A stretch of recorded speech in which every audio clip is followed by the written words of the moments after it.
Hi friends, welcome back to my YouTube channel. അപ്പം മുല്ലപ്പൂവൊക്കെ വെച്ചിട്ട് എല്ലാവരും മടുത്തോ? അങ്ങനെയാണ് നമുക്കൊരു വേണി എങ്ങനെ പ്രിപ്പയർ ചെയ്യുക എന്നുള്ളത് നോക്കിയാലോ. അപ്പോൾ അതിന് വേണ്ടിയിട്ട് നമുക്ക് ആദ്യം വേണ്ടത് ഇതുപോലെ ഒരു ജിപ്സം ഫ്ലവറാണ്. ജിപ്സം ഫ്ലവർ ഇപ്പോൾ നമുക്ക് എല്ലാ മാർക്കറ്റിലും കിട്ടും കേട്ടോ. പിന്നെ നമുക്ക് വേണ്ടത് ഇതുപോലെ ഒരു വയലറ്റ് കളറുള്ള ഫ്ലവറാണ്. ഇത് നമ്മൾ വയലറ്റ് ആണ് എടുത്തത്. നിങ്ങൾക്ക് ഏത് കളറുള്ള ഫ്ലവർ വേണമെങ്കിലും എടുക്കാം കേട്ടോ. എന്നിട്ട് നമ്മൾ ആദ്യം ഇതുപോലെ ഈ ജിപ്സത്തിനെ നമ്മൾ ഇതുപോലെ ചെറിയ ചെറിയ പീസുകളാക്കിയിട്ട് കട്ട് ചെയ്യുക. സ്റ്റെമ്മ് കുറച്ച് ഇറക്കി കട്ട് ചെയ്യണം കേട്ടോ. എന്നിട്ട് എന്ത് ചെയ്യുക, നമ്മൾ ഈ ചെറിയ ചെറിയ പീസുകളാക്കിയില്ലേ, അതൊരു 5-6 പീസ് ഒരുമിച്ച് വെച്ചിട്ട് ഒരു പൂവ് പോലെ ആക്കുക. കണ്ടില്ല, ഇതുപോലെ ഒരു പൂവ് പോലെ ആക്കുക. അതുപോലെ നമ്മൾ വയലറ്റ് ഫ്ലവറും ഇതുപോലെ കട്ട് ചെയ്യുക. ചെറിയ ചെറിയതുള്ളതൊക്കെ കട്ട് ചെയ്തിട്ട് വലിയ വലിയ ഫ്ലവേഴ്സ് മാത്രം എടുക്കുക കേട്ടോ. പിന്നെ എടുക്കുമ്പോൾ നമ്മൾ സ്റ്റെം ഇതുപോലെ ഇറക്കി തന്നെ കട്ട് ചെയ്തിട്ട് അതും 5-6 പൂവാക്കി വെക്കുക കേട്ടോ.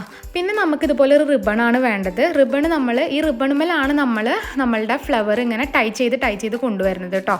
അപ്പോൾ നമ്മൾ ഇതൊരു 1/2 മീറ്ററോളം എടുത്തിട്ട് നമ്മൾ കട്ട് ചെയ്യുക. നമ്മളിപ്പോൾ ഇവിടെ എടുത്തത് റിബണാണ്. നിങ്ങൾക്ക് വേണമെങ്കിൽ ചെറിയ ഏതെങ്കിലും തുണി എടുക്കുകയാണെങ്കിൽ ചെയ്യാം കേട്ടോ. പിന്നെ നമുക്ക് ഇതുപോലെ ഒരു വുളൻ നൂലോ അല്ലെങ്കിൽ സാധാരണ നമ്മൾ നോർമൽ യൂസ് ചെയ്യുന്ന മെഷീൻ നൂലോ എടുക്കാം. ഇത് വെച്ചിട്ടാണ് നമ്മൾ എന്ത് ചെയ്യണത്, ഇത് കെട്ടണത് കേട്ടോ. അപ്പോൾ നമ്മളിപ്പോൾ ഇവിടെ എടുത്തിട്ടുള്ളത് വുളൻ നൂല് വെച്ചിട്ടാണ് കേട്ടോ. പിന്നെ നമ്മൾ എന്ത് ചെയ്യുക, നമ്മൾ നേരത്തെ നീക്കി വെച്ചിട്ടുണ്ടായിരുന്ന റിബൺ ഉണ്ടല്ലോ, ഈ റിബൺ നമ്മൾ ഒരേ ലെങ്ത്തിൽ മടക്കുക കേട്ടോ. ഒരേ ലെങ്ത്തിൽ ഇതുപോലെ നമ്മൾ മടക്കിയിട്ട് ചെറിയ ചെറിയ ഞെറി പോലെ നമ്മൾ ഇടാം. ഈ ഞെറി പോലെ നമ്മൾ എന്തിനാണ് ഇടണമെന്ന് വെച്ച് കഴിഞ്ഞാൽ അതിനൊരു പിടുത്തം വരാൻ വേണ്ടിയിട്ടാണ് കേട്ടോ നമ്മൾ ഞെറി ഇടണത്. ഇതിമേലാണ് നമ്മൾ ആദ്യമായിട്ട് വെക്കുന്നുണ്ടാവുക. ഓക്കെ, അപ്പോൾ ഇതുപോലെ നമ്മൾ ഒരു ഞെറി ഇട്ടതിൻ്റെ ശേഷം നമ്മൾ നന്നായിട്ട് അത് കെട്ടുക. ഓക്കെ, ആ ഞെറി കെട്ടിയിട്ട് നമ്മളിതുപോലെ ഒരു ടൈ ചെയ്യില്ല, ഇതുപോലെ നമ്മൾ ടൈ ചെയ്ത് വെക്കുക കേട്ടോ. എന്നിട്ട് നമ്മൾ എന്ത് ചെയ്യുക, നമ്മൾ ആദ്യം നമ്മളുടെ ജിപ്സം ഫ്ലവർ എടുക്കുക. ജിപ്സം ഫ്ലവർ എടുത്തിട്ട് വെക്കുമ്പോൾ നമ്മളെപ്പോഴും ചെരിച്ചിട്ട് വേണം വെക്കാനായിട്ട് കേട്ടോ. നമ്മളെപ്പോഴും ചെരിച്ചിട്ട് വേണം വെക്കാൻ. നമുക്ക് കാരണം ഒരു കേർവ് ഷേപ്പിലാണ് നമുക്ക് എന്ത് വേണ്ടത്, നമ്മളുടെ വേണി വേണ്ടത്. അപ്പോൾ നമ്മളെപ്പോഴും ചെരിച്ച് വെക്കാനായിട്ട് ശ്രമിക്കുക. എന്നിട്ട് നമ്മൾ വീണ്ടും അടുത്തൊരു ജിപ്സം ഫ്ലവർ എടുക്കുക. എന്നിട്ട് അതുപോലെ കെട്ടുക. പിന്നെ നമ്മളൊരു വയലറ്റ് ഫ്ലവർ എടുക്കുക, കെട്ടുക. ഓക്കെ, കെട്ടുമ്പോൾ നമ്മൾ ശ്രദ്ധിക്കണം, നമ്മൾ നന്നായിട്ട് മുറുക്കി തന്നെ കെട്ടാനായിട്ട് ശ്രമിക്കുക കേട്ടോ. ആ ഒരു മുറുക്കത്തിമേലാണ് പിന്നെ ഈ വേണി കംപ്ലീറ്റ് ടൈം നിൽക്കുന്നത്. കാരണം നമ്മൾ കെട്ടുക മാത്രമേ ചെയ്യണുള്ളൂ കേട്ടോ. ഓക്കെ, അങ്ങനെ വീണ്ടും നമ്മൾ 2 വയലറ്റ് ഫ്ലവർ എടുത്തിട്ടുണ്ട്. അപ്പോൾ പിന്നെ അതിന് ശേഷം നമ്മൾ വീണ്ടും ജിപ്സം ഫ്ലവർ എടുക്കുക, എന്നിട്ട് കെട്ടുക. വീണ്ടും ഒരു ജിപ്സം ഫ്ലവർ എടുക്കുന്നുണ്ട്, എന്നിട്ട് കെട്ടുക. കണ്ടോ, ഇങ്ങനെയാണ് വെക്കുന്നത് കേട്ടോ. നിങ്ങൾ കാണുന്നുണ്ടെന്ന് വിചാരിക്കണു. അതുപോലെ വെച്ച് നന്നായിട്ട് ടൈ ചെയ്ത് അങ്ങനെ ഈ ഒരു പ്രോസസ്സ് നമ്മൾ കുറച്ച് നേരം കണ്ടിന്യൂ ചെയ്യണം കേട്ടോ.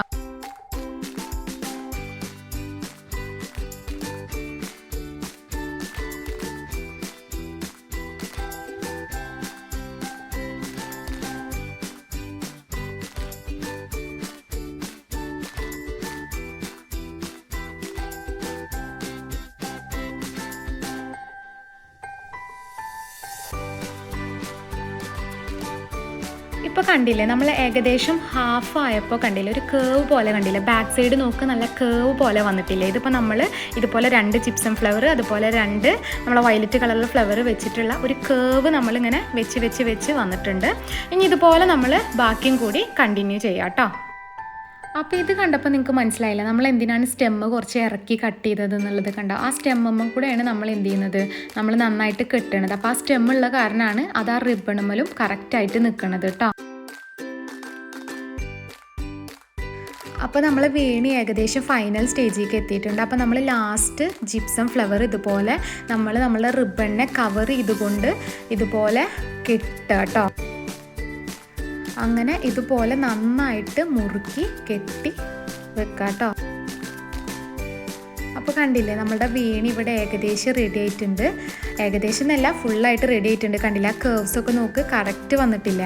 ഓക്കെ, ഇനി നമ്മളിപ്പോൾ ആ റിബണ് ഇതുവരെ കട്ട് ചെയ്തിട്ടില്ല. അപ്പോൾ നമ്മൾ എന്ത് ചെയ്യുക, ഈ റിബണിനെ കുറച്ച് ഇറക്കിയിട്ട് കട്ട് ചെയ്തതിൻ്റെ ശേഷം നമുക്ക് ഈ എക്സസ് ഉള്ള റിബൺ ഉണ്ടല്ലോ, ഈ എക്സസ് ഉള്ള റിബണാണ് നമ്മൾ എന്ത് ചെയ്യുക, മടക്കിയിട്ട് മടക്കി കുറച്ച് അടീക്കാക്കിയിട്ട് മടക്കിയിട്ട് നമ്മളിതുപോലെ നമ്മൾ നന്നായിട്ട് കെട്ടുക കേട്ടോ. നന്നായിട്ട് കെട്ടിയതിന് ശേഷം 2 നോട്ട്സ് ഇടാം. ഞാനിപ്പോൾ ഇവിടെ 2 നോട്ട്സ് ഇട്ടിട്ടുണ്ട്. 2 നോട്ട്സ് ഇടണം ഔട്ട് നല്ലത്.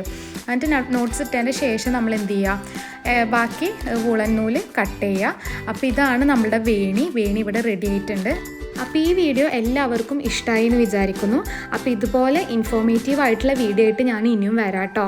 അപ്പോൾ ബൈ.